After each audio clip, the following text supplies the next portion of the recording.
Okay, how's it everybody? Welcome to the Sound GP Music Room. This is our talk show, Talk GP. This is episode 33, believe it or not. And I got my friend James Battenswaith with me today. That's a tongue twister name, I know. Sorry about that. We tried to do this on Tuesday night last week, but I think this is better because he's with me now, and we're gonna get really into a couple of really interesting questions. The subject matter, as you saw, is Abelton. And we've been approaching this from a technical perspective.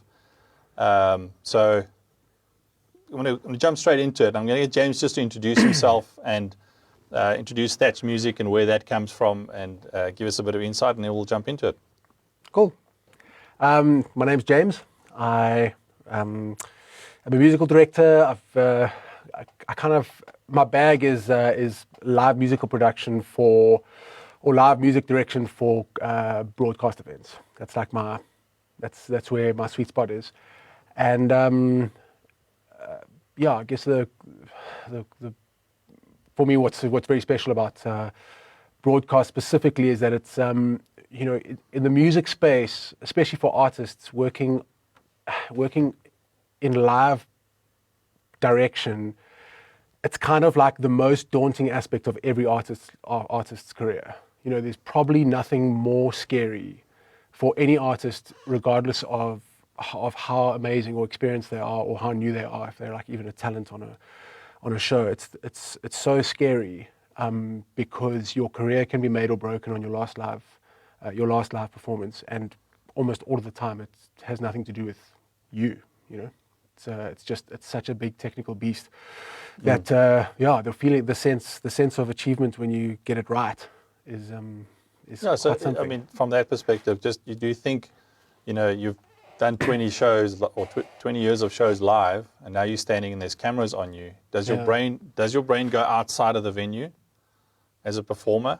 It's like there's 2,000 people in front of me, but there's millions watching potentially. Totally. And I think for every artist that experience is completely different. I think some of them, and maybe a lot of it would come down to experience, of being able to have the wherewithal, to be composed in a moment and to understand the complexity of what's going on, compared to somebody who might be doing this for the first time and, is spending their entire time playing to the audience of whatever, 50, 1,000, 2,000 in the room, without considering the impact that it might have for the viewer at home.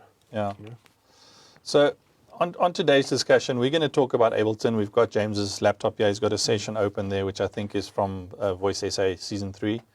I've got the stems running through. I've got 16 lines coming into the console here, so we can separate them out, and he'll do some stuff there while he's talking. And the reason for this, obviously, and he was talking about a production. On the technical front, we've gotten used to working with Abelton as another musical instrument source coming at us. And it plays a dual part, because there's a part that everybody hears, and there's a big part that nobody hears, which is cues, click, LTC, which we'll talk about some more, which help us keep the production element together. I mean, your sessions, you don't just have one click. You run multiple click, because there's click for the artist, there's click for the band. We've got a director's click or a production click, which has got different counts on depending, because obviously they're queuing cameras off that. We've got you connected up via Dante, obviously because we need multiple channels from you. I remember it's about three and a half years ago when we did the Voice Season 1. And I remember you were sitting in the studio with us, and you had your radial audio interfaces there, and I was like, Dante, and you went like, no, And look, Dante can be scary. We had this conversation off air where, from a networking perspective, if you're not like completely comfortable, that can also make or break a performance. But if everything's running smoothly, Dante is a great tool, which has completely expanded your world from an interface point of view. Totally. Dante's become a very, very important part of my creative flow on set. Yeah, because you don't have to, when you come up with an idea, you don't think, oh, where am I going to fit that in now? Because if you only got 8 or 12 or 4 outputs off an interface, every idea needs to fit within that little shoebox that you've got to squash in. Where with Dante, I think we were running 2 systems, the main and the backup, and you were sending me 18 lines. in total off each system, main and backup. And then I was sending you back, I think it was 12, which was some was ISOs, some were full music mix, band mix only, vocals only. Which again, even that workflow, we can talk through that, how that worked, because that's not really important for the actual show, but during the rehearsals, that becomes a great tool for you to work with the talent again and the artist. No, but I mean, even for the show, it is for me to have access to every input that's coming onto stage is so powerful because of the creative flexibility. I mean, even in this session, I've got 3 examples on this session of how I was using Dante inputs through the rehearsal period that I then worked with creatively to actually be a part of the performance at a later point. I think that's the ISO. I would send you ISO feeds, and I think by default on that session we actually had the brass constantly feeding to you, so you could always double up and stack the brass, which is work. Exactly. And then we even did some sessions between takes for brass.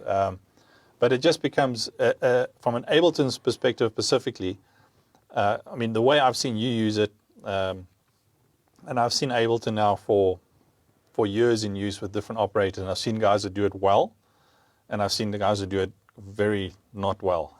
And I think it comes down to, we had discussions about sound desks and instruments and all that kind of stuff. Your knowledge of the tool, in this case Ableton, has to be, pretty high for you to run seamlessly with potential curveballs, put it that way. And the curveballs being sound devices, being changes, timing changes, pitch changes, all of these kind of things. How do those kind of curveballs hit you now with your current workflow? Do you have to change significantly, or? So firstly, I think one thing I need to get out of the way is that I'm not a power user of Ableton when we consider 100% of Ableton's functionality. So I'm sure that this might apply in other arenas, but so I would say that there's I probably use about, maybe 5% of Ableton's total functionality. Okay. I'll agree to disagree. Okay, but that 5%, I would say that I would almost say that I must be somewhere in the top in the world. Of that little 5%, I own that space.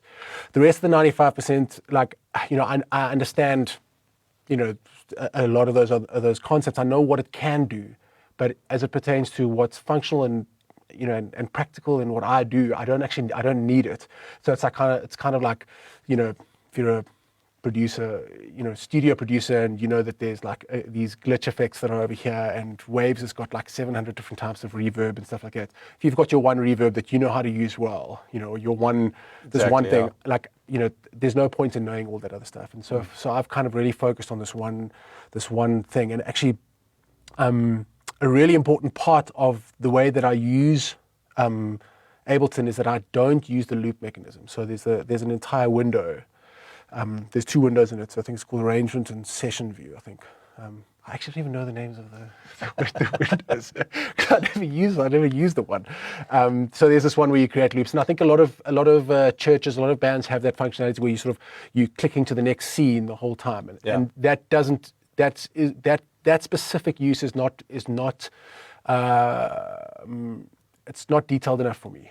I need to have much more control over every. You almost work it from what I've seen in a DAW fashion. Normal DAW fashion, exactly. Yeah. There's a lot of additional stuff that Ableton has in that DAW view that is much more powerful than other software. And it's actually there have been about 3 or 4 times in my life when, thankfully, it's that functionality is available. I remember one time with Johnny Clegg that we had a moment with Johnny Clegg on a show. It was this really wonderful performance with him and his son. Somewhere along the line, one of either Johnny or his son either missed a cue or something happened, and they'd missed the cue and we needed to jump back. And Abelton has this functionality that you can set up different, like, on the bar. On the bar, I'm going to jump back to. I'm going to jump to this marker. And as I noticed that they had done that, like I just kind of shut off what was going on. And you can see it actually on live TV. You could see me doing it on live TV. I went straight in, set my marker to this place. I was like, everybody just ready? 1, 2, 3, click, go, boom, and we were back in. Yeah. And that was a really, really scary moment. That, Ableton's functionality really like. And do you talk to them during that or warn them about that? Because obviously they've made the mistake. They don't know that you're not doing that. Yeah. So I had talked back to both the artist in-ears and to the band, and at that point, maybe I'll even show you just now. Yeah. So I've got the ability in these sessions to direct my talk back to different areas in the room. And at that point, it was quite quick for me to just go, okay, artist, band, everybody, we're going in, ready, and go. Here we are, boom, we're back in. Yeah, I know the talkback setup that you run. I mean, what we normally do is you tend to want to have your own mic into your own interface so that you can manage it in there. Yeah. What we tend to do is give you one of our mics and feed it directly back at you via Dante. That's it. That you bring it in as a source and then you can send it. Yeah. The reason for that is we want to hear you all the time. Because Simon needs to hear when you're talking to the artist. I want to hear when you're talking to production. Yes. Adrian wants to hear cue for bands. I'm just talking the voice setup where, and we want to hear all those discussions. So we get used to having that little voice, that's sort of calm and in control sometimes. Yeah. But the talkback thing is a massive thing that we've spoken about, and me and Simon spoke about it. We have. At The Voice, which the session is based on, we actually had a 32-channel desk on the side, and all it was doing was talkback. You had your microphone on there, my microphone, Simon's mic. Every band member had a mic. We brought back into their shout mics. We brought back into the backstage mics, and then that would be routed where it needed to go. But we can't have that going to the band as well. So the band then gets via the click line. Get your mic, so you can decide where you talk to the band members as well. And we have to send their mic back to you. So we had a band talk back to you. So it's quite a bit of planning that goes. That doesn't happen by accident, because no, not at all. It's quite weird. There's two concepts that are really important for me as a musical director. And I think when I'm fortunate enough to work with like an assistant musical director, or if I'm assisting somebody else, if there's another musical director who I'm assisting, the two concepts that are really important to me are communication and empathy. Okay, and without a shadow of a doubt, productions can really collapse on in a system where communication is very lax. It's for that reason that I think that one of the priorities when we arrive on set is to actually make sure that talkback is working, and you'll find this. I mean, this is now standard. I didn't invent the concept, but you don't start sound check, you don't start playing, you don't start rehearsals until everybody can hear each other and everybody can talk, and it's a smooth process of being able to articulate what you need to happen and what you think. And what you think you'd like somebody else to do, so that sense of communication is so important. And then on the empathy side, there are a lot of applications on just being empathetic in the environment of musical direction. But the one thing specifically is that different people require different communication. So when I'm talking to the TD, the overall technical director, the overall camera director. That's the person who's directing all the cameras. You want to be short, curt, like on the point. There's no jokes. There's no nothing. You just got to communicate information as quickly as possible. Why did that happen? Can we fix it? When are we going to be ready to rehearse? And when are we going to be ready to move on? Let's go. With the sound team, obviously it can sometimes be a little bit more social because we're actually like in each other's spaces constantly the whole time. With the musicians on stage. you know, I mean, I try only to work with musicians that are nice to be around, because we are in each other's faces so much, and because it's a really high pressured environment, and it's always grossly unfair on the musicians. You know, they're always sitting for much longer than they need to. They're always sitting and waiting. You know, a lot of the time they've got to keep quiet for like stretches of, like, you know, minutes and minutes and minutes without, you know, even, you know, a toilet break and stuff. And at the same time, you've got to communicate ideas to them very musically and very professionally to make sure that they are looking and sounding great all the time. Okay. Yeah. And your method of communicating with them is a combination of social and professional, you know. When it comes to artists, it's completely different. When it comes to artists, you are reading social cues. You're reading social cues on such a different level, because every person that comes out onto stage is completely different. You have the super pros. You have the very famous artists who know nothing. You have the amateur artists who think they know everything. You know, you've got every personality, from a shy person who is completely intimidated, to somebody else who is you know, a complete bravado, you know, rambunctious and whatever, bombastic. You know, you've got bombastic personalities out there, and each one of those people is actually petrified of their next performance. They are absolutely crapping themselves for the next performance, and somehow in amongst all of that personality stuff, the only thing that they are relying on is this one voice that comes to them in their ears, you know, and that kind of empathy in communication is what is so important. And that's why, you know, you were saying that you route the mic back to me. It's a very, very important part of my personal workflow as a director, that I have control over who I'm communicating with at any point. There are times when I'm communicating with everybody. I've got a shortcut to route my mic to the front of house, so I can make announcements. I've got a shortcut to route my mic only to the artists. I can route my mic only to the band. I can route my mic only to the TD, technical director. Okay. At the same time, I can route it to everybody at the same time. I've got complete control over who that is, and sometimes I only want to talk to the artist, like a father would like talk to their child, or sometimes I need to like kind of assert a sense of discipline or take charge.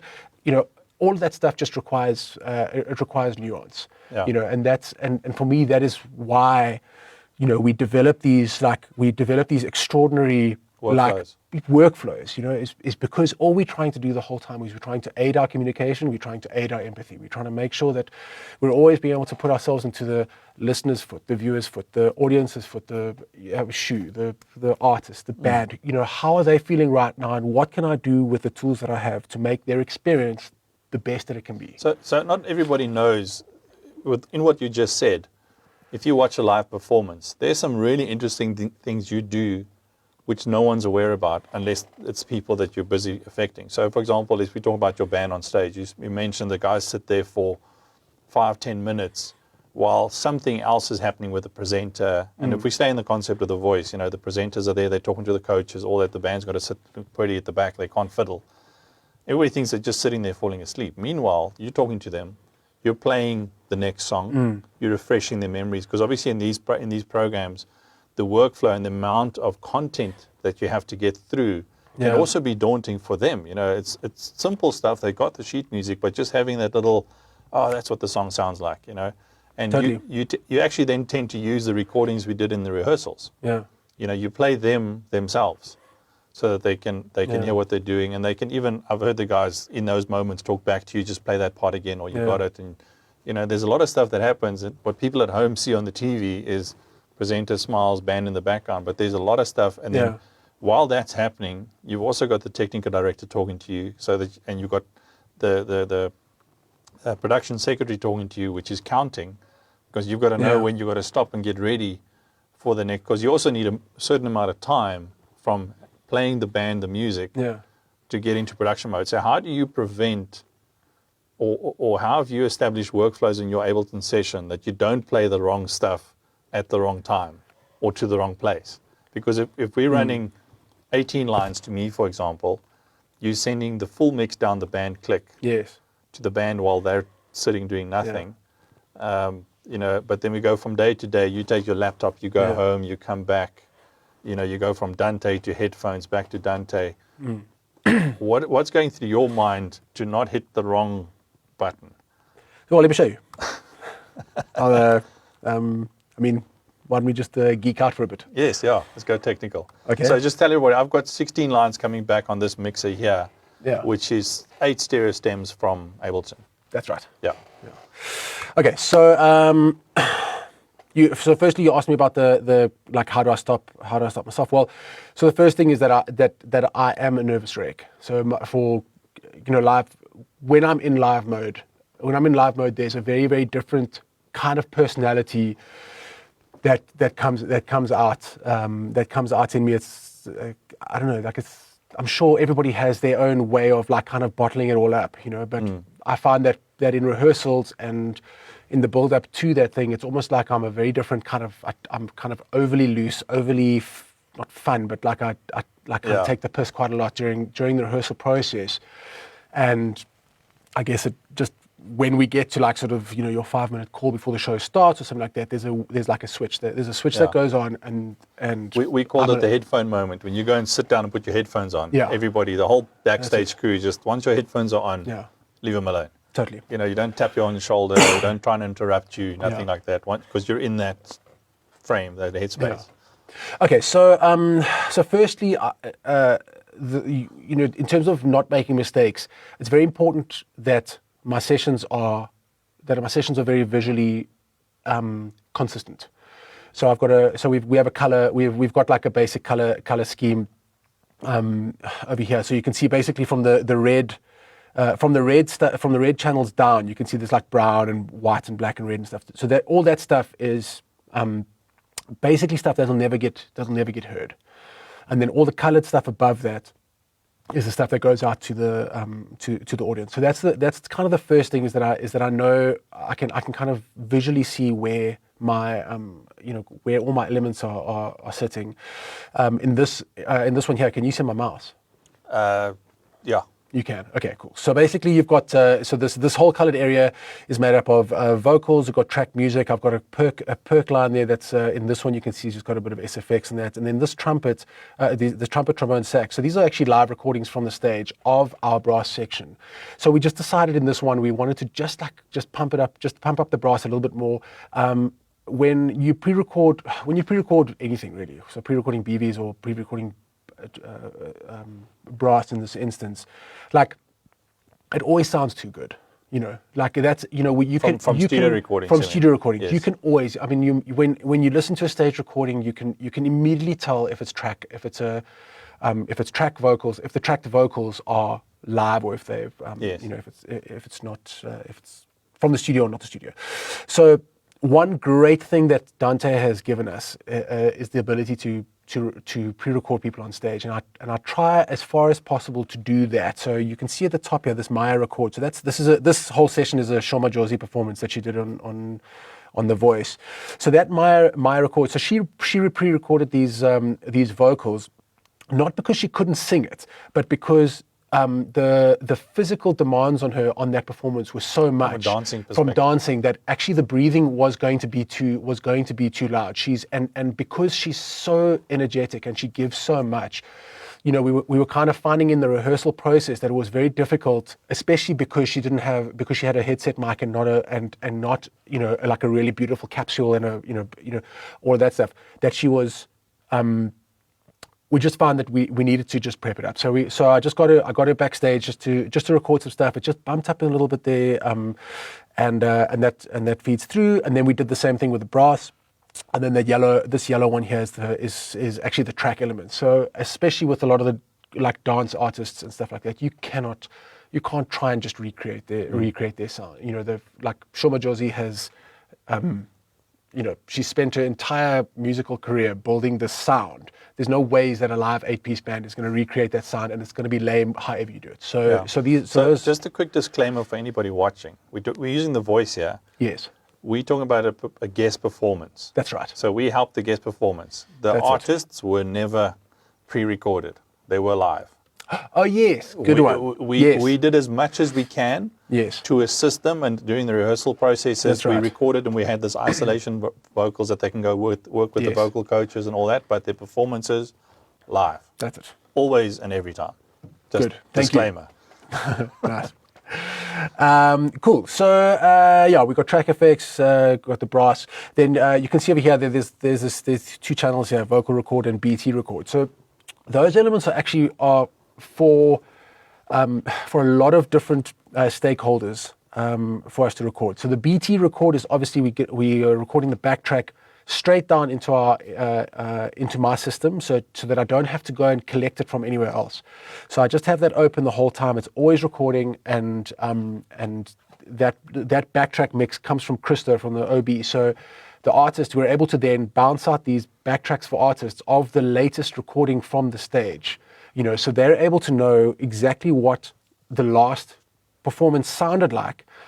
And again, and also what that means is that we can then feed that information to the band members in breaks and while there's downtime, so that they can hear exactly what the last performance sounded like, so that they can try and replicate that. Because obviously with artists, they're very, very, they can be very, very it's a tough environment. Yeah. So any small change can throw artists. What I've picked up there is if you listen to the backtrack that was done 4 days ago, and that's all you're listening to, every time you come to the stage, which is now a live band, it sounds there's so different. nuances. Totally. They might be playing the same structure, the same time, everything's the same, but it sounds different. So That's it. being able to go back to what actually happened now is a really key element. Cool. So those are recordings. We have the vocals separate as well, so that I can just have access to those in like kind of the MIDI post production thing. And then we've got what we call the band click and the talent click. So the band click is obviously the click that goes to the band. Every one of them, each of the click sections has 3 channels. So the one is for the actual click, the other one is for my voice content. So and start 1 2 1 2 3 and. Cool. So you can hear that. So you've got the click. I've got my voice countings.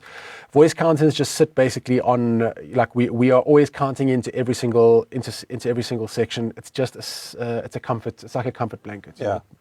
Artists, 99% don't need it, except for that one time when they've blanked out or the light has flashed in their eye, and the musicians need that. You'll also have heard that chord. So that chord is also a comfort blanket, and what I find is that there's so many times, not so many times, there are a significant amount of times, okay, because more than one is significant, okay, where somebody has a brain fart, they hear the band starts playing, and somehow they can't get their key. Like they don't have, and basically... You've also got the audience screaming at you, That's it, the emotions exactly. of the session. Totally. And so this playing the chord of the song up front is like also it's just a security for everybody to just go, yes, okay, here we go. The song's starting. I'm now in key. When I hear the piano come in, it's not going to be a surprise. It's not going to be a surprise for me. And so what you're actually hearing here is the talent click. I'm sending the talent click to you. That's right. I'm actually going to lose the band click for now, so that you can hear what's going on there. So the talent click are actually they get a separate click and separate cues to the band. Okay, and this is all about what is right for that artist. Some of the artists want the click. Some of them I feel very, very comfortable with the click. Some of them don't want the click at all. Some of them just want voice cues or just to count in and then just to count in. Yeah. So I mean, there might be an artist who doesn't want anything. So what we would do is we would just give them that. We would just give them that kind of cue. Band start 1 2 1 2 3 and. Great, Yeah. and that would be the way that we're at least just telling them the song is about to start. And you'll hear that it says band start there. So I've got a variety of different artist specific cues that'll go like band start, or right in the band start thing is actually it's also a muscle memory thing for the artist, because sometimes they can get the cue, they hear 1 2 1 2 3 4, and they have a brain fart and suddenly start singing on beat 1. So it's just a reminder, just wait for the band is going to start and you're going to get your cue later. Okay. And then what else do we have here? So then we've got the click. So the band click is routed to the OB click. Is routed to another channel for the OB. And the reason for that is that you'd ask, why doesn't this one band click just get sent everywhere? And the reason is because I'm using the band click and the talent click lines for my talkback. Yes. So I'm routing my vocals into band click. So I don't want the technical director to hear every rude joke that I'm making, over the band talkback. So I take that band click and I route that somewhere else, and then my talkback is routed only to the band channel. Okay, so that's the overall look there. They've got one more thing after the talent click, which is this kind of long bar, and that's the LTC. I'm not going to play that. Yeah. Right now, but it's a LTC. I know all your techno nerds out there know exactly what LTC is, but if you don't know, it's a piece of audio that translates to kind of digital information that essentially tells devices that are receiving that audio where we are in the within the timescape, within the timeline, within the timeline of the of the music. It's very, very helpful. It allows the lighting guy and the video guy and the pyrotechnics person and the laser guy to basically program and record all their cues in, and so they don't actually have to do anything manually. So their creative work all happens up front while they can be very, very precise about all of their cues. And then their job on the day is actually just to oversee that their device is receiving the information and is translating it correctly. So they are still responsible all the way till the end of the performance, but life is a little bit easier for them.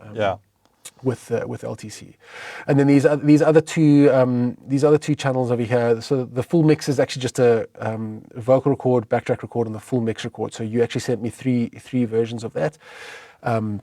And then the latest guide, that's a little bit of a workflow thing. It's a really important workflow element for us, is that at every point there's a whole bunch of stages between deciding on what the song is and getting to the final performance of the song. Some of them are like the first part is actually like just deciding the key, the structure, the creative ways. And somewhere in there is the time that we go from having a programmed backtrack to having the live performance of it. And that moment is really can be quite tricky for the artist to negotiate, because they're going from, like what you said earlier on, this backtrack that they've been listening to for the last 6 days, and now they're working with a band.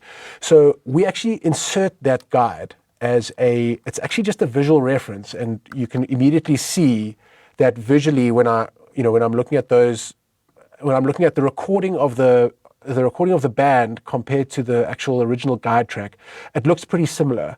And this is really important for when there's like disputes or discrepancies and things like that. The artist might come and say, like, you didn't do that in the bridge last time, or the intro's longer, or anything like that. You kind of have either visual proof that you're right or visual proof that you're wrong.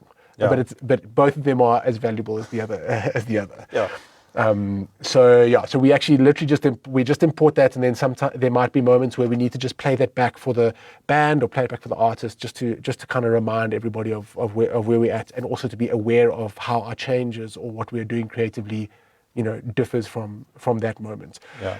Remember also that it's not just the artists that are invested in that guide track. There are choreographers, there are technical people, there are guys there are lighting guys that work on their cues way before we get to camera plotting works and that stuff. So if you're able to understand what differences you've made, for instance, we decide we're going to add like 3 bars, that's like 6 bars into that thing. We can literally say to the lighting designer, listen, from 1 minute 46, we're adding another 6 bars there.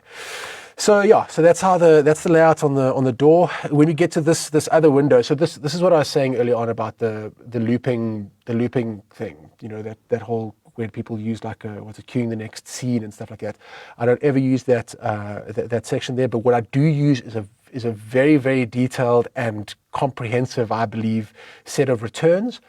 and you can see my beautiful return system there. This is a part of that thing that I was telling you about, the visual thing being so important. Someone just actually asked the question, can you show us a bit more on your routing process? Yeah, So, perfect. Here we go. So this is where the magic all happens. So on with the voice, we were very, very fortunate. We had 18 channels available to us. That doesn't normally. That's quite extravagant. We actually limited it to 18 because in this grand scheme of things, we were stuck to 112 channels for the live performance because of the Digico consoles, front of house monitoring, all that, and we had to fit in the live element as well. So we dedicated the 18. I took all 36 because I had double 18, and the switching between main and backup happened with me in the OB. The monitoring and front of house didn't know which machine you were playing off. You could play off either or, and they would still get the same thing on the same place. Yeah. So I managed that channel count on my side, which was just I could mute between the two systems, and we would often test that. Yes. Once the performance started, both were live, and it was up to you to switch between whichever one. That's right. Was work, and you got a hotkey for that, where I think you just mute or unmute. Yes, I'll explain that now. Yeah. So what Cristo's talking about is the primary and the backup. So this is a whole conversation on its own, because feel free to hit me up in the comments about how wrong I'm getting it. But my personal view is that I run the primary and the backup manually by myself with 2 spacebars. Pressing the 2 space bars at the same time. I've gone through a whole bunch of different, the radial DI switching and like MIDI interfacing between the 2 and Cat5s. But actually, what happens is all you're doing is just creating one more step of redundancy that's required. So wherever it is, like, what happens if the radial goes down? What happens if this goes down? What happens if this goes down? So my concept of redundancy is to have 2 separate systems that are completely separate of each other. The only thing that I have to get right is spacebar has to be pressed twice on those things, and that means that for me, I've got complete peace of mind. One click. Exactly. So yeah, it's for me, it's a personal peace of mind thing to just know that those 2 systems are running separately of each other, and they don't require that there's no redundancy problems between them. Cool. Okay, so the routing of this thing. So for those that don't know Abelton, so these little white blocks here that are showing that negative infinity. Is that what it does mean? Negative infinity. What is it? Well, infinity is the naught. Yeah. I actually dead. I didn't actually technically know if I and F stood for infinity. Sorry. Yeah. So these blocks translate or relate to these sends. So you'll see there's A, B, C, D, F, G, H to L, and that's the same thing. A, B, C, D, F, G, H all the way down to L. So if I had to just expand one of these, you'll see there. It's you can see that it relates to those sends. So I keep it nice and tidy. In this kind of like minimal look, and then my workflow, every single session of mine has to have this kind of descending ramp, descending ramp of things. It's very, very important for me visually to be able to open it up and just to be sure that all my elements are in the right place. And then you'll see that the band click elements are always the first ones to get doubled up, and they'll get doubled up because that extra return is for the OB click, for the broadcast fan. So the band gets so front of house, or all the mixing engineers, whether you are monitor, front of house, or broadcast, you're going to grab all these ones. Okay, so that's track vocals. I've got two track vocal sends. They were, in fact, this one didn't need to be like this. It could have been, that could have just been like that because they panned left and right. But anyway, that makes no difference. So track vocals, the reason why we had 2 track vocals was because when we imported our track vocals, we separated them by female and male. So it gave us just a little bit more access to the overall like sort of tone or timbre, and then also there would be times, for instance, when we had guest artists and then we needed to add like, if there's like vocal effects or something like that, you just want to have like kind of separation between that. We had 2 track music. Did we have 2 or 3 track music? No, I think we had like 4-track music. Let me see what the... Yeah, the one I can't we actually remember labeled that. music 1 and 2 and percussion 1 and 2, if I remember correctly. That's right. Yeah, we had 2 music and 2 percussion, and again that was just for separation. So we would. On my side, what I would ask for is I would try and separate transient heavy from pad. That's it. So that, because the way you balance it here on headphones and hear it in studio is completely different on how it's going to translate once I bring a band into it. You know. Yeah. So generally speaking, how that would happen then is track music 1 would get key elements, keys elements, so that would be pads or organs or things those kind of like sort of synthesized elements, and then track music 2 would be guitars. And all the guitars would come onto there. If we had a situation where they were it was a very guitar heavy performance, we would then start moving. We just kind of play around, move a second guitar track down to the perk or something like that. Yeah, I mean we had some songs where we had guitars coming up on perk because there was so much other stuff. Yeah, and as long as you're communicating that with everybody, it's perfect. Yeah. So, and then our perk elements are generally like the rhythmic percussion elements, and then the sound effects. So rhythmic percussions would be like shakers, tambourines, and stuff like that. Or we'd load up like if it was a big digital song, so loading up like a lot of digital kicks and snares and things like that. Yeah. And then SFX on perk 2, and SFX is a really important part of these kind of journeys. You can really you can differentiate a lot of performances from each other by just having a creative approach to SFX. Here's a question I get all the time now that we're talking about all these lines. Yes. Because some people are under the impression, well, why do you have a band there, or is everything just track? So you have the band. Yes. The track elements add in elements that you cannot have live. Yeah, so that's exactly right. I mean, we had times where we would go, there's no track, but there were no track. The band was playing everything, and then there might have just been like a little motif on the intro, and then that's it. So the decision making about track, is all about what is appropriate for that song.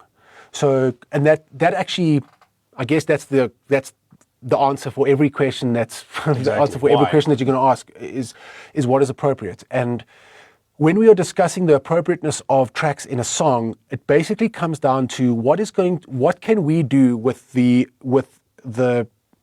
facilities that we have available to us to make sure that the sonic identity of that song is as close to the perfect expression of what that song should be. Okay, and in our instance, let's say we had an 8-piece band. I think we had an 8-piece band, which so there's, I think that meant that there were 2 backing vocalists and 6 musicians, or 2 backing vocalists and 8 musicians. No, we didn't actually have backing vocalists. We only had them yes, exactly. We had 2 guitars, bass, drums, piano. That was it. And the 3 brass. And 2 guitars. Yeah. So with those 8 musicians, sure, there's a lot of variety that you can have, but you are limited. You're limited, and over the course of, let's say, in that series, there were 8 live shows. Say there's 10 or 12 performances in each one. I mean, you're going for like, you're going to be going for like 100, 120, 150 songs, whatever it is in that show. You're going from R&B to ballad to pop to hip hop to. And there's a lot of stuff there that needs specific elements. Yeah. And I mean, to that point, it's not just that you need to be true or respectful of that genre. It's actually that you need to exaggerate those elements of the genre. Like if you're doing a dance like song or an R&B song or rock or whatever, those elements really need to be exaggerated because the audience, you've only got like 90 seconds or 2 minutes to basically hold the audience's hand through this journey. So like, how are you going to do that? I'm not going to take 2 minutes to be like super nuanced about like, at some point you're going to really feel the depth of this rock music. I'm going to come out and slam you with like big fat distorted rock like guitars. You need to know in 5 seconds that like, things have changed from the last ballad that you heard before the ad break. So that's the answer to the track element thing. I don't have any like I said, my approach is very much about appropriateness. So the only thing that is important for me is that in broadcast shows is that we have a click. So on the other side of that, I don't have any preconceptions about what must happen, what mustn't happen. I'm very open for, there are artists like Karen Zoid. I would never ever consider putting any track elements on a Karen Zoid performance. It's not in her. It's not part of her.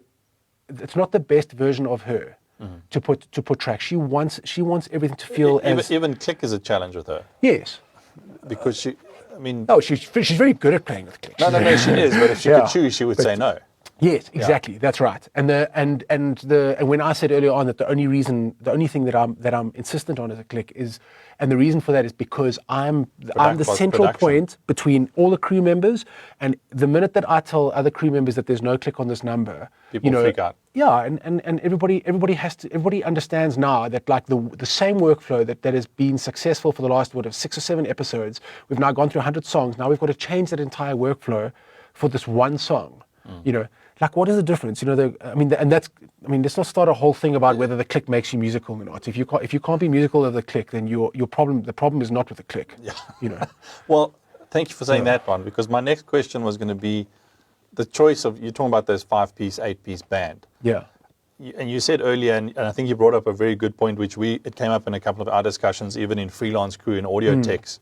You might be a brilliant guy, but if you're not fun to be around with, or we can't, you can't relate to other people or communicate properly, you actually can bring a whole team down. Yeah. How do you go about choosing musos? Because obviously you got to deliver, number one, but there's some technical boxes they got to click, and then they've still got to fit within. So it's not the easiest sort of dynamic to go through. Yeah, I mean the perfect musician is like, completely versatile, great to have a beer with, and and he's going to arrives 10 minutes before call time and leaves 10 minutes after rap, and and never misses a note. But I would say that. So let's start without with without a shadow of a doubt, personality. Personality for me is way more important. So I would there are amazing musicians in Joburg that I would not set foot in a room with them. Let alone send a booking request. Send a booking request to them. It's like just don't be a doers. We are. It's more important that the 72 hours that we are in this very claustrophobic environment. It's more important that those 72 hours are joyful than that they are perfect. Yeah, not bringing in another stress element. Yes. I've said this on my shows with sound techies. I can teach anybody a skill. I can't teach you an understanding. So I'd rather take a guy with a great attitude, a techie he's early, he's always there, he's always around. He'll learn quickly, and I'll figure him out because he's communicating. To a guy that walks in with every tool around his belt, tells you he knows everything, and he probably does, but he's arrogant. He's not a team player, all that kind of stuff. And I think the same scenario, but.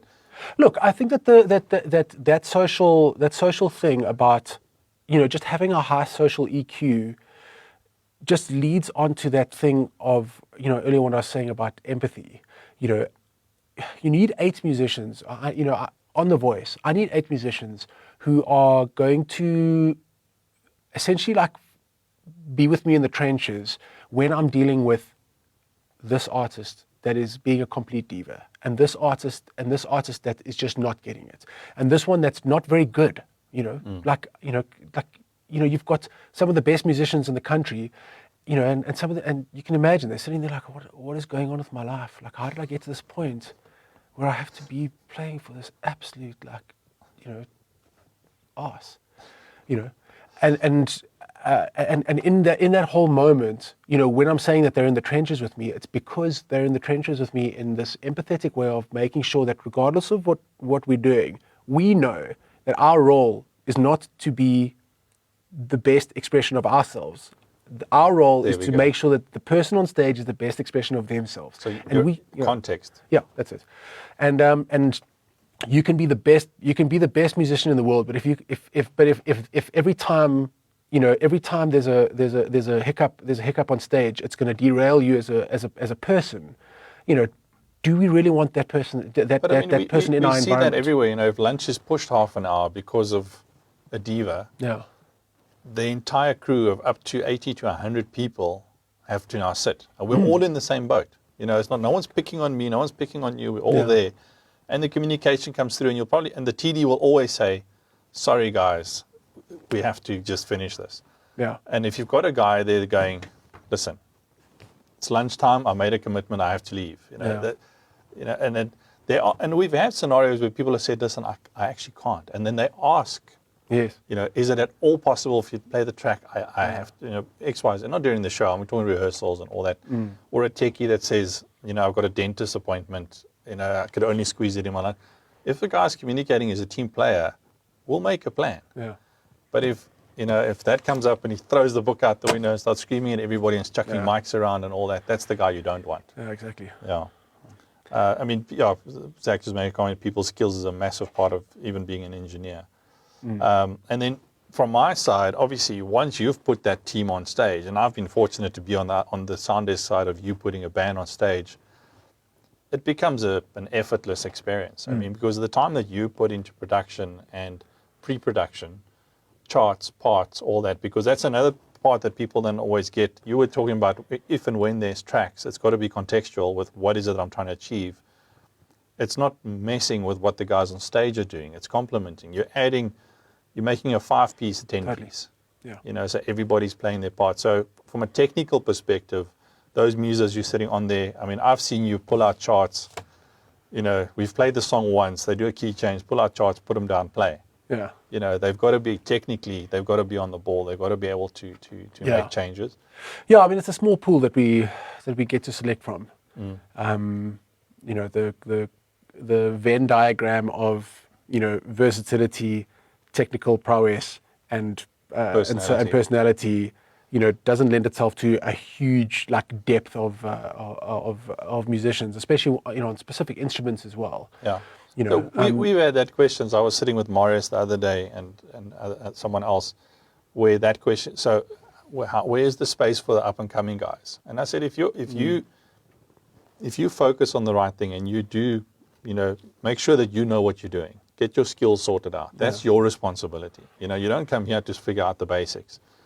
Make sure that your attitude is right. You understand the context. When you join a team and you're a box pusher, be the best box pusher you can because people will notice you. Yeah. You know, and eventually you get the opportunity, then grab it because you're ready, because you've developed yourself, your skill is there and your personality, and then you get the opportunity. And there is space. But, you know, even if you talk about something like The Voice, there's 3 engineers sitting. Yeah. You know, there's only 3 engineers sitting, but the team's massive. And on a lot of productions, it's a lot of the same guys often, you know, where you see, because your production also using the same sort of, I don't know, filtering processes you do, you know, even from cameramen. I've seen TD work with these cameramen, these audio guys, these staging guys, these design guys, these choreographers, because there's the time element is a crucial thing, you know. You know that this guy can pull it off, and when he gets there, it happens. You know, this guy, or right. You know that you've got a musician he's been sitting in a theater for 3 weeks playing ABBA, you know, and he's going to come to you and with no hassle, put the chart down and go. Yeah. You know, because he's got that skill set, but he's also going to be happy about it. You know? And I think that's something that we can't get away from. But then I'm sitting there, and it's that we spoke about this the other day, where I get a band like that. I do my part right. I do my gain structures right. Technically, I get my workflows. I've got a very unique workflow, even in setting my console up to be able to deal with everything that comes at me and be responsive. That's the words I use. I don't want to be reactive. I want to be responsive. That's it.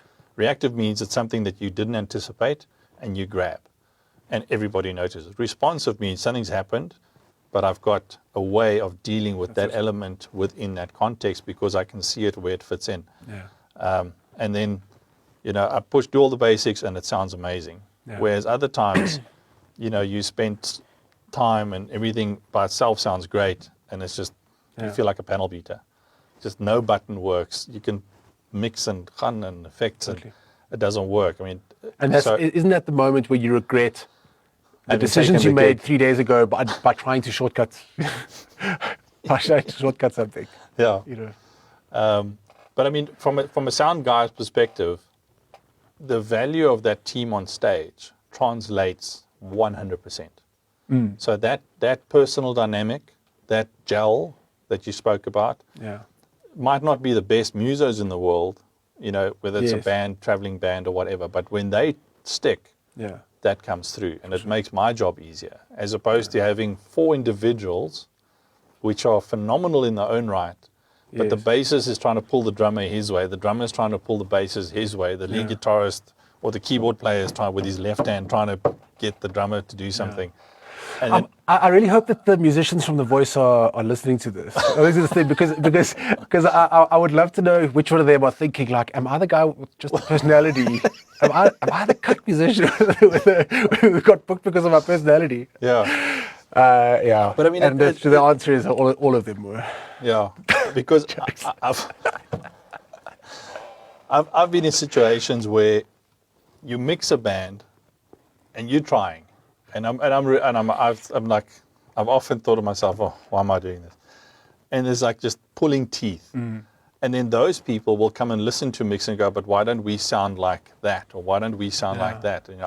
I've done something wrong, and you sort of sit in the gap now where you've also started having you understand the tech quite well, and we've had some good conversations where you've done stems and stuff, and you'll be open to me saying, that stem is a bit heavy on the low end, or that's clashing with what so and so is doing, because obviously you've got a lot of stuff going in your head. I'm mixing, and then I'll say, there's a synth bass in there, can I mute it, or do you want me to work it in and rather gel the two better and stuff like that, and that's invaluable because you understand both sides. Yeah, I think the bridge. But as much as you listening to all those tracks, and then you'll send me comments overnight or the next morning, I listened to yesterday's mix, we need to feature this a bit more, we need to change that a bit more, or the feel needs to be a bit more that way, that kind of stuff. The concept of there being one person, the musical director, who's like the bridge between the performance element and the technical kind of execution of that. I think the best example of that, which I think is just kind of the most prolific or ubiquitous example, is literally just the idea of artists and the proximity of their lips to the mic, and that is a very, very kind of crude example of a whole bunch of different scenarios where if you as a musical director have a modicum of technical understanding, you can make the life of your audio engineers so much easier, because there's a very different like kind of emotional response you get from an artist when the musical director says to him, I noticed your mic is quite far away from your lips. I know that the engineers are probably going to come to me later on, so I think get it right close. Get in there, Instead of the engineers coming up, hey man, can you sing closer to the mic? Yeah. There's a different response that you get from them, and a lot of it comes down to the fact that there's a deep personal relationship between myself and the artist by virtue of just because we spend more time together, and if I have the ability to make small decisions or make small changes in the technical space that affect everybody so much, it's actually a responsibility of mine to do that. It's not just. I shouldn't be dragging my heels. Me and Adrian had a discussion. Our best tool for the artist in that regard was Darren, the creative director, because he's seen us do it and train, and he got to the point where in the first run he would come up and say, "Don't cup the mic. Pull your hand back. It's important. Hold it properly. You mustn't cup the mic." What? Let's have that discussion. We'll have that discussion, yeah. And also if it's a lower register and he's sitting in the PA listening and he's using in voice, just remember pull in. He actually helped us a lot, but he was watching us and he became a valuable tool. Totally. And we would actually wait to see if he says something before we say something. And 90% of the time he would come in and he'd be the hero for us, which is great. I really want to show you my shortcuts. Can we show us the shortcuts? Show us the shortcuts. You just you're leaving me hanging here. This is like my baby. This is the thing that I'm the most proud of. Someone asked the question that you mentioned.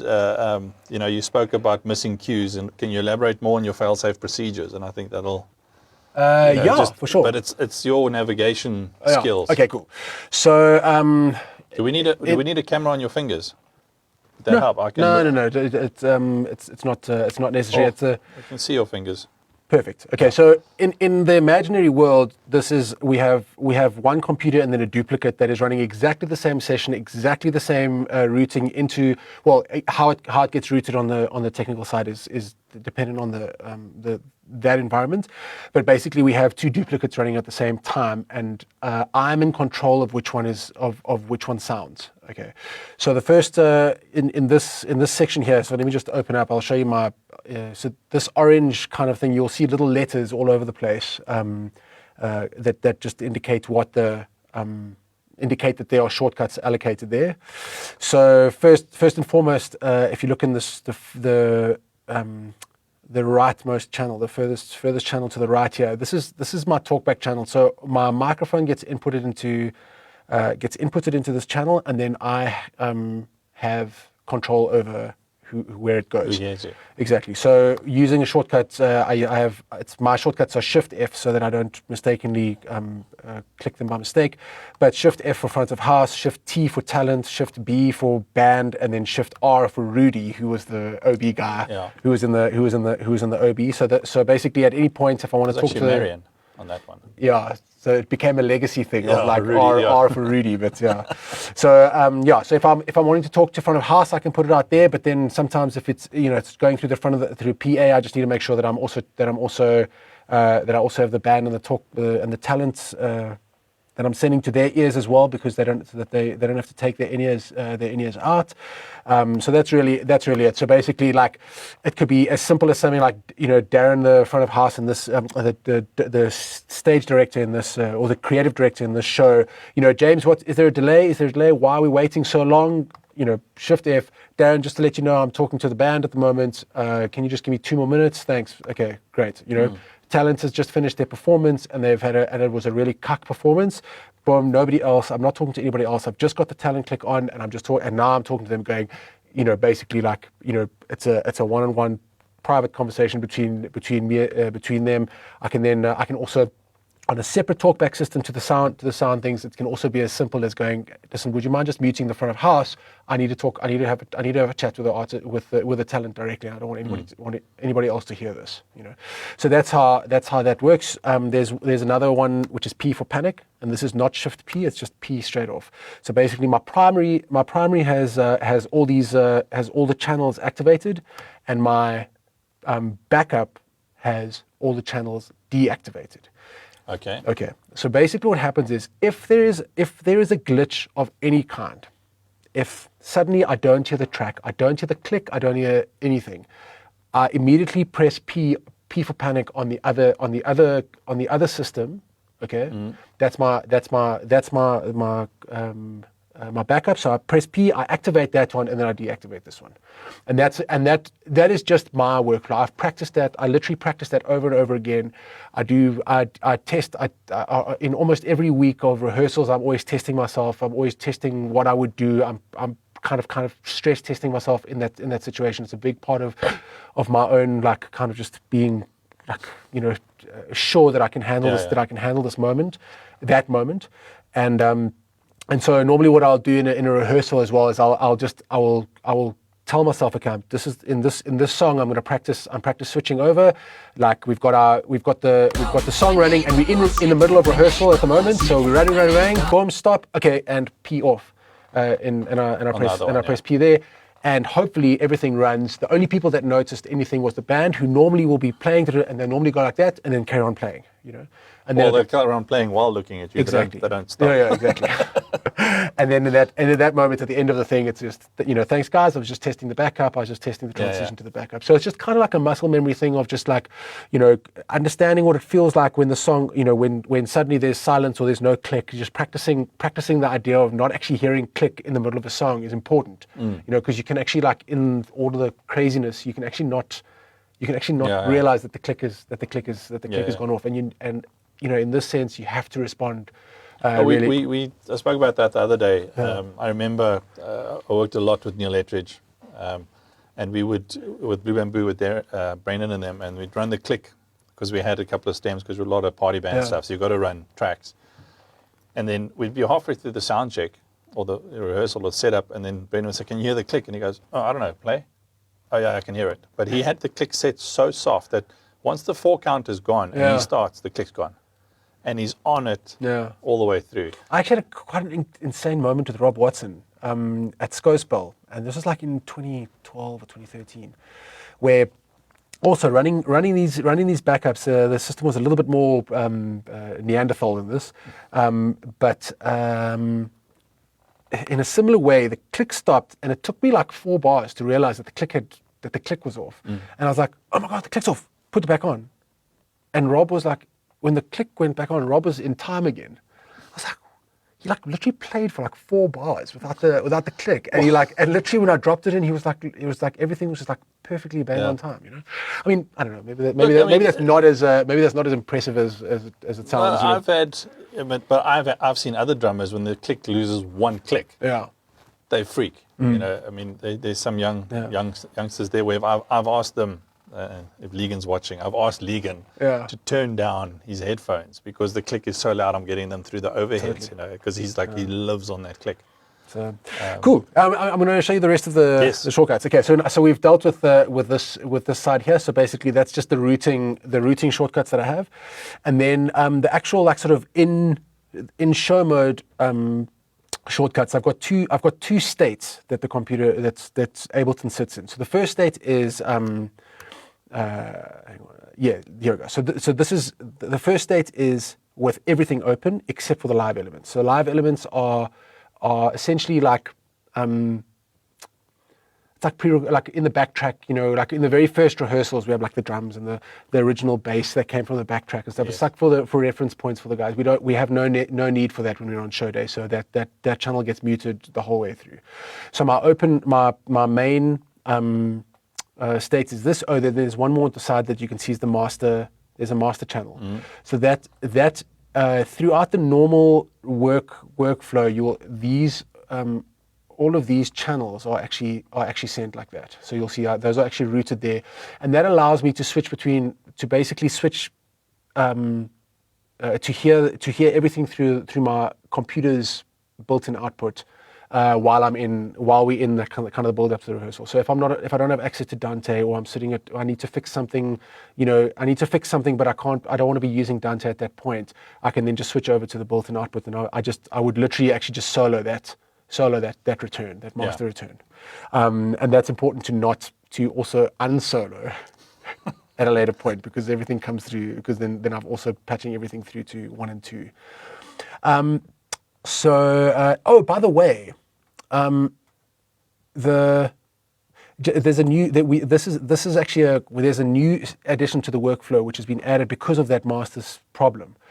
Because also you can see that the Dante levels are a lot lower than the master on the actual channel things, because the Dante comes in very, very hot for some reason from here. So my master's loud.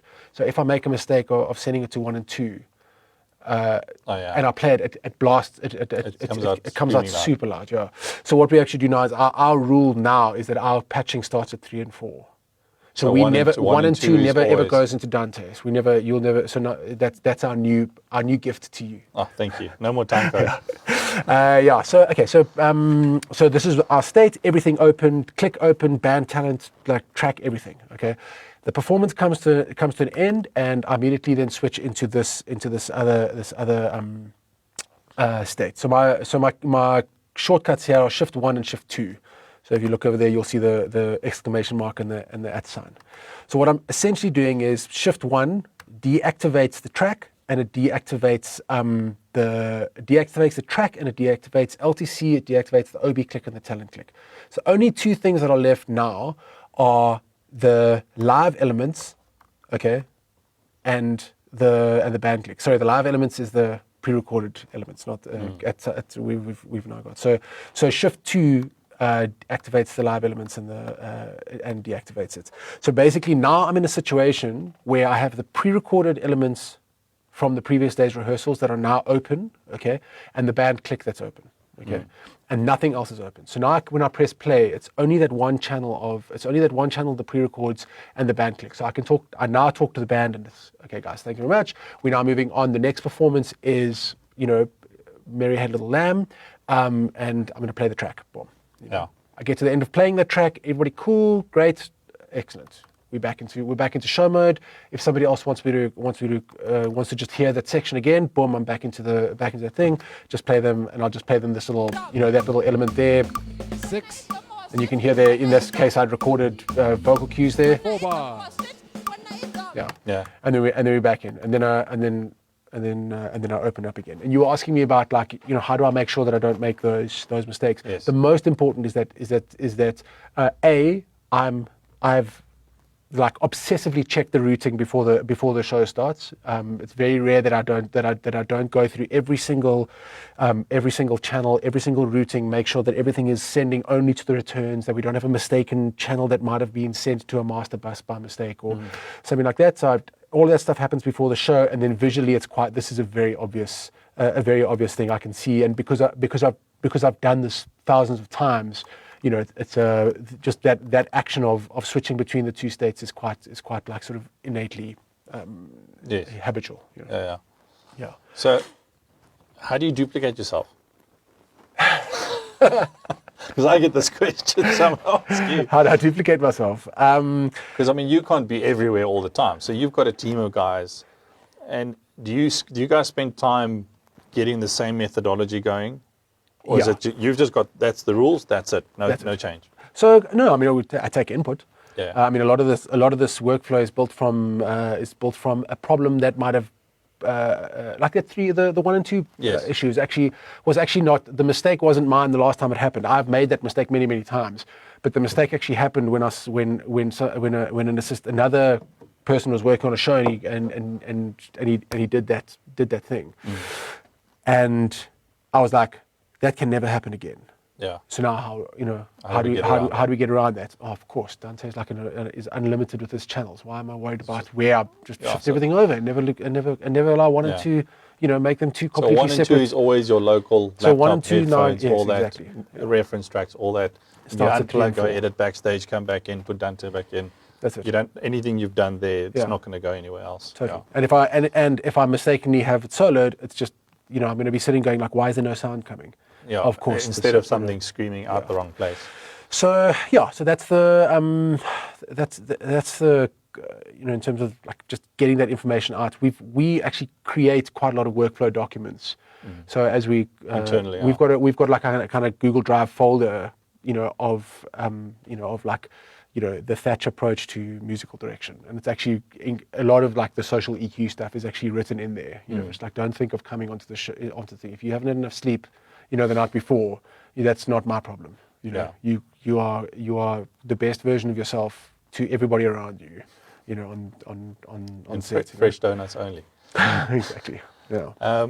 Because that's crucial, because obviously Thatch Music is more than just you, and you've got a team, and you often farm out some work as well. For example, on big productions, you'll get like, in building your sessions, you'll get Nathan to do guitars, and you'll get Kurt or someone to do vocals, and and then you'll send them specific guides, and they'll send you back, and the formatting's already done, so they can just drop it in. Totally.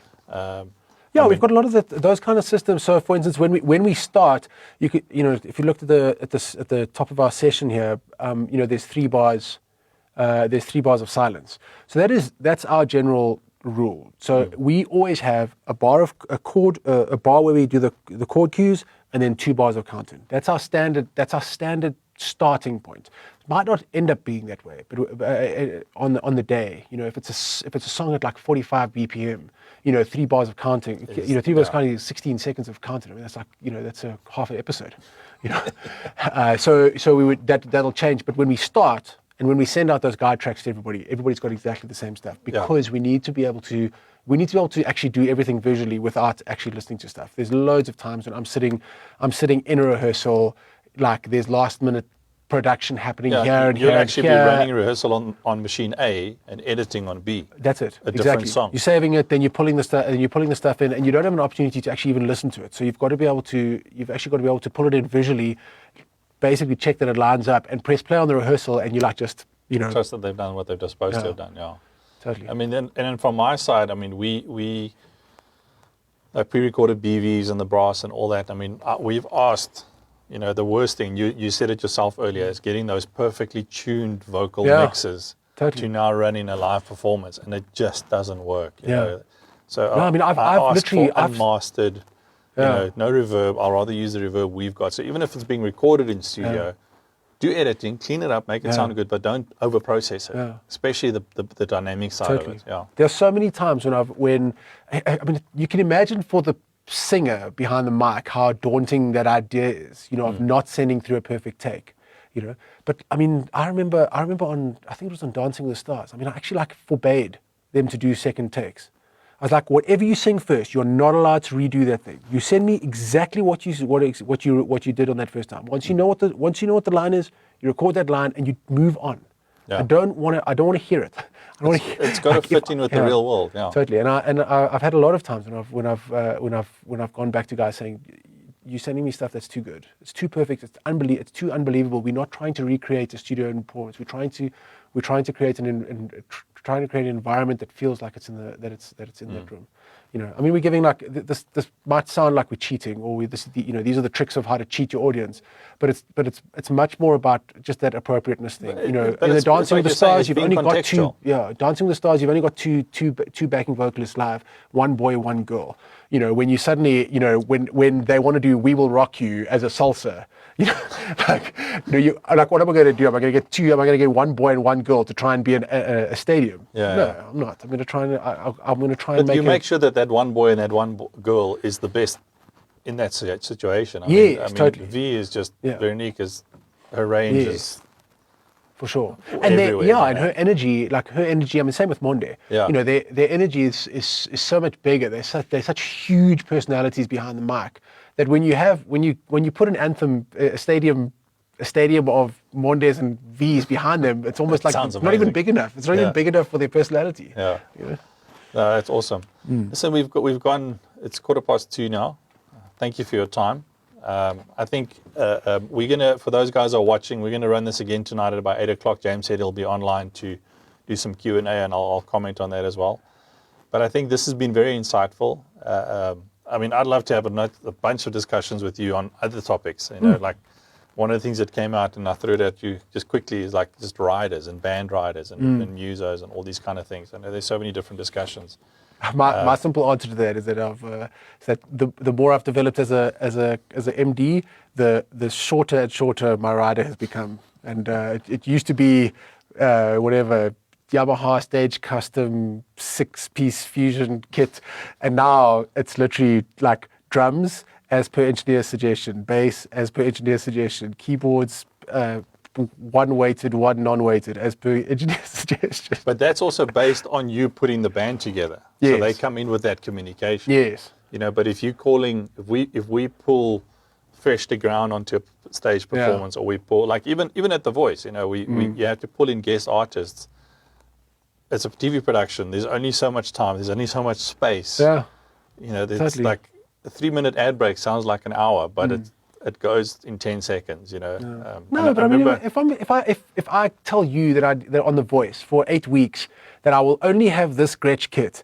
Now you sitting here with this pearl that's owned by you. I'm not telling you. So by the way, you're gonna have to spend $1,500 a day, 7 days a week, 7-day week hire, whatever, 4-day hire, whatever they charge you times by 8.